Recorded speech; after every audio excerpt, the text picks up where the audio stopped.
ये हमारा आईटी का सेकंड लेक्चर है और आईटी वैसे काफ़ी जो है इंटरेस्टिंग सा सब्जेक्ट है, तो होप्स हो कि आप लोग बोर नहीं होंगे। ज़्यादा लंबा लेक्चर नहीं है।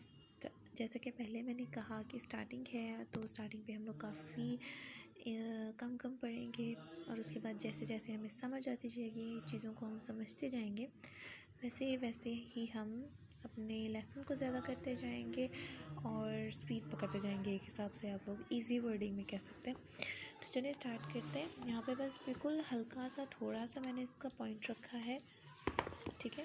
ये देखें आप,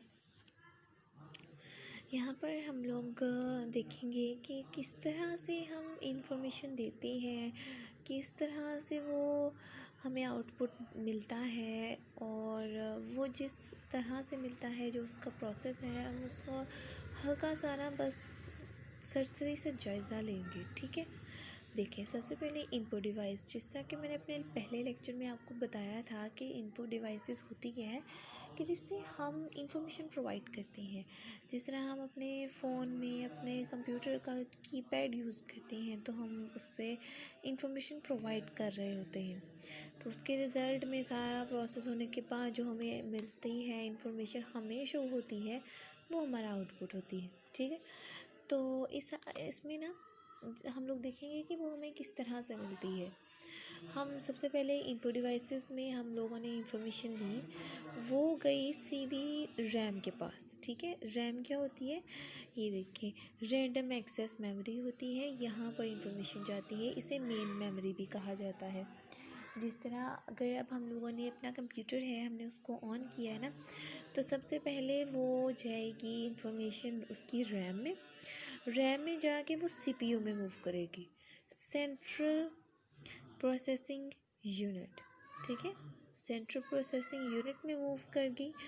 इसके आगे से ना इसके और हैं दो हिस्से, एक कंट्रोल यूनिट है और एक अर्थमेटिक लॉजिकल यूनिट है, ठीक है। अर्थमेटिक में अब आपको जिस तरह की पता है कि इसकी लैंग्वेज अर्थमेटिक में अगर हम लोग देखें, हम लोगों को पता है कि कंप्यूटर जो एक मशीन है उसकी लैंग्वेज होती है बाइनरी यानी कि 0 और 1, ठीक है।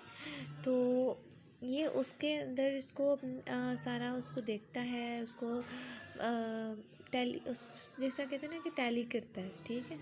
सारी इन्फॉर्मेशन, फॉर एग्जांपल हम लोगों ने अपना कंप्यूटर ऑन किया है, ठीक है। सबसे पहले हम लोगों ने वो सीपीयू से बटन प्रेस किया, ऑन किया, ये इनपुट में हम लोगों ने इन्फॉर्मेशन दे दी उसको। वो इन्फॉर्मेशन गई रैम में, रैम से गई सीपीयू में, सीपीयू ने बाद में उसको कन्वर्ट किया, ठीक है। सीपीयू ने उस ऑन होने को, जो हमने कहा ना कि हमें अब डेस्कटॉप साइट चाहिए, तो उसने क्या किया, उसने उसको पहले इन्फॉर्मेशन दी, तो वहाँ से वो मूव की और फिर कंट्रोल यूनिट से होती हुई वो दोबारा से रैम में आई, ठीक है। यहाँ पे भी स्टोरेज भी पहले इस यहाँ पे स्टोर भी होता जा रहा है ना साथ साथ, तो उसके बाद इस प्रोसेस के बाद हमें आउटपुट मिली, ठीक है। देखिए, इस सारे प्रोसेस का हम लोगों को पढ़ने का जो फ़ायदा है वो क्या है। देखिए, अगर हम लोगों को पता होना चाहिए कि रैम क्या होती है, रैंडम एक्सेस मेमोरी होती क्या है। अब जिस तरह हम अपना फ़ोन है ना, अपने फ़ोन में कितनी ज़्यादा एप्लीकेशंस ओपन कर लेते हैं एक साथ, हमें उसका फ़ायदा क्या होता है, मतलब हम लोग करते जाते हैं। हम लोगों ने कैमरा ऑन कर लिया, गैलरी ऑन कर ली, यूट्यूब भी ऑन कर ली, तो जब हम अपना फ़ोन ऑफ़ करते हैं तो वो चीज़ नहीं जाती। अगर हम लोगों ने वो लिस्ट नहीं खाली की है तो वो चीज़ें वहाँ से नहीं जाएंगी। क्यों नहीं जाएंगी, वो इसलिए नहीं जाएंगी क्योंकि वो उसकी टेम्परेरी मेमोरी में स्टोर हो गई। इन केस अगर हम अपना फ़ोन स्विच ऑफ कर देते हैं या अपने फ़ोन को रीस्टार्ट करते हैं, तो वो वहाँ से गायब हो जाएंगी। तो वो हम दोबारा से ऑन करेंगे, हमने वो लिस्ट एम्प्टी नहीं की, तो हमें वो दोबारा से एप्लीकेशंस जो हैं अपनी ओपन नज़र नहीं आएंगी। सेम एज़ इट इज़ यही प्रोसेस होता है कंप्यूटर का।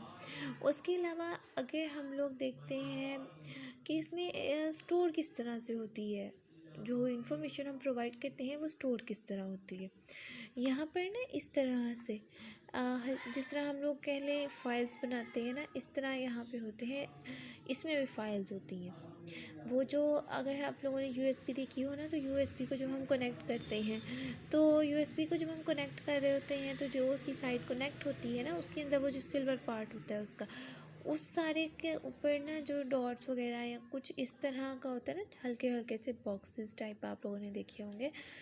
इस चीज़ को कहते हैं रजिस्टर। ठीक है, जितनी भी इंफॉर्मेशन होती है वो सारी वहाँ स्टोर होती है।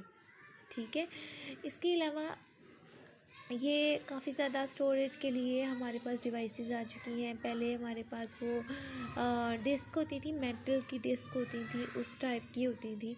तो उसके बाद अब एक एसडी कार्ड्स आ गए, फिर यूएसबीज आ गई, और भी काफ़ी कुछ है इस तरह का। तो इसके अलावा अब हम लोग यहाँ पे हल्का सा बस यूनिट्स के बारे में पढ़ेंगे। तो मतलब जब तक मैंने ये नहीं पढ़ा था मुझे नहीं पता था कि ये केबीज़ क्या होते हैं, एमबीज़ क्या होते हैं और जीबीज़ क्या होते हैं। लेकिन इन यूनिट्स को पढ़ने के बाद आपको पता चल जाएगा कि वो अक्सर कहते हैं यार एमबी ख़त्म हो गए किस तरह ख़त्म होते हैं, तो वो हम देख लेंगे। 1 GB है तो उसके अंदर कितने एमबीज़ होते हैं, बस ये हल्की सी कैलकुलेशन है, ये हम करेंगे। ठीक है, और इसके बाद हमारा लेक्चर ओवर हो जाएगा। तो ये देखें, ये सबसे पहले होते हैं बिट होते हैं, बाइट्स होती हैं, फिर किलो बाइट्स होती हैं, फिर मेगा बाइट्स होती हैं, देन गीगा बाइट्स होती हैं, फिर टेरा बाइट्स, और फिर जीगा बाइट्स और योटा बाइट्स। ठीक है, और इस तरह सो ऑन, ये काफ़ी ज़्यादा है लेकिन मैंने यहाँ पे बस इतनी सी लिखी है। सबसे पहले हम बिट को देखते हैं। तो जिस तरह इसका बाइनरी होता है लिखने का तरीका, तो मतलब जिस तरह बाइनरी फंक्शन है तो इसका सिर्फ 0 और 1 होता है। ठीक है, 1 बिट 0 1 के इक्वल होता है, और 1 बाइट जो होता है वो 8 बिट्स के इक्वल होता है। जब हम किलो बाइट्स में चले जाते हैं तो वो 1024 बाइट्स के इक्वल होता है। जब मेगा बाइट्स में जाते हैं तो वो 1024 किलो बाइट्स के हो जाता है इक्वल। जब हम गीगा बाइट्स में जाते हैं तो वो 1024 MBs के इक्वल हो जाता है। जब हम टेराबाइट्स में जाते हैं तो वो 1024 गीगाबाइट्स में आ जाता है, एंड सो ऑन। ये 1024 की रेशो ऐसे ही नेक्स्ट चलती रहती है।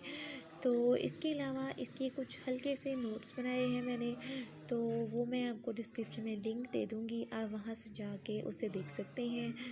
तो मिलते हैं अपने नेक्स्ट लेक्चर में अपनी नेक्स्ट वीडियो के साथ, और उम्मीद है कि आप लोगों को समझ आ गई होगी। और अगर समझ नहीं आई किसी भी बात की, वैसे तो इसके अंदर कुछ भी इतनी डिफ़िकल्टी नहीं थी, बहुत इजी था, बहुत इजी था और बहुत इजी था। लेकिन अगर आपको फिर भी कोई कन्फ्यूजन है आप कमेंट कर सकते हैं, पूछ सकते हैं मुझसे। ठीक है, तो मिलते हैं अपनी नेक्स्ट वीडियो में, तब तक के लिए अल्लाह हाफिज़।